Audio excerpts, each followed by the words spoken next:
Thank you, Mr. Speaker.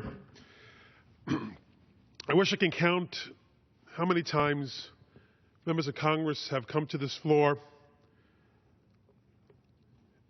about the need to, and I quote, never forget September 11th, 9/11, its victims and our first responders.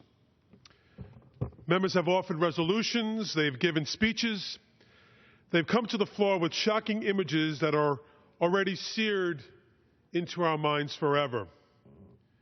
And through it all, we hear this refrain of never forget. I know I'll never forget.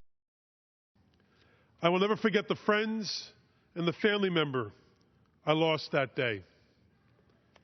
I have constituents who will never forget.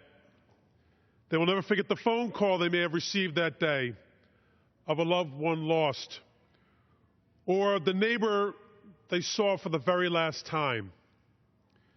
When I visit a firehouse in Woodside, in Maspeth, in Sunnyside in Queens, or in Throgs Neck in the Bronx, I know they'll never forget.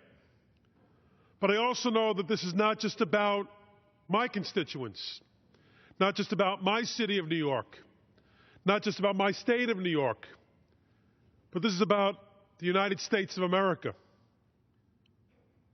I know that Americans will never forget the days, the weeks, the months spent of the men and women who worked on the pile, trying to rescue and save lives, the recovery, and the eventual cleanup efforts that took place in Lower Manhattan. In fact, Mr. Speaker, the only people I believe who seem in danger of forgetting are my colleagues right here in the House of Representatives. That's the only explanation I can give for why they let the James Zadroga 9/11 Health Act expire last week. They're forgetting the promise that this Congress, that our country made to these first responders, the survivors, and other volunteers in the days that followed September 11th. We all made a promise to them that they would not be left behind. They would not be ignored, left to fend for themselves. It took far too long for the Zadroga Act to become law in the first place. Those are difficult years to have 9/11 heroes. Just wait a little longer. We'll get there.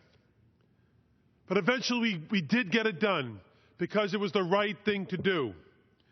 It would be easy for my colleagues to shrug their shoulders and say they did their part. To think that we've wiped our hands of the entire issue. But the need is still there. The pain and the suffering are still there. So we must act, and we must act now. A few weeks ago, hundreds of first responders came to Washington, D.C. from all over the country, not just New York, who were affected by 9/11, to look members of Congress in the eye and ask them to renew this worthy program. They had meetings, they held press conferences, they even brought a celebrity spokesperson to draw attention to their cause. Toward the end of the day, one gentleman said that he probably wouldn't be coming back to push Congress on this issue in the future.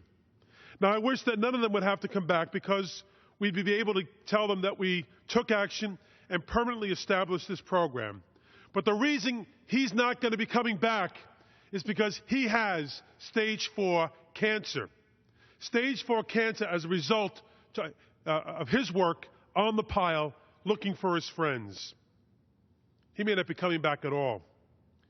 That's what this is about. That's who we're talking about. Everyday first responders, cleanup workers, and volunteers are struggling with health conditions caused by the effects of the attack of 9/11. They have doctor's appointments, tests, treatments, chemotherapy, and they can't do it alone. That's why we put this program in place in the first place, to help those who can't do it alone. To not just thank them for the service, but to give back to them what they have given to us. These heroes should be thanked every day for what they've done. They deserve our thanks. Be honored and applauded, and to have floor speeches after floor speeches given in their name. But they deserve more than just words. They deserve action by this House. Action that we must, not just should, but must take to ensure that this program will continue to be there for those who need it. Our heroes deserve better. We hear a lot about never forget. I want to suggest that we never use the term never forget here on the floor, never forget 9/11, until we pass a permanent extension of the James Zadroga Health Act. And with that, Mr. Speaker, I yield back the balance of my time. The gentleman from New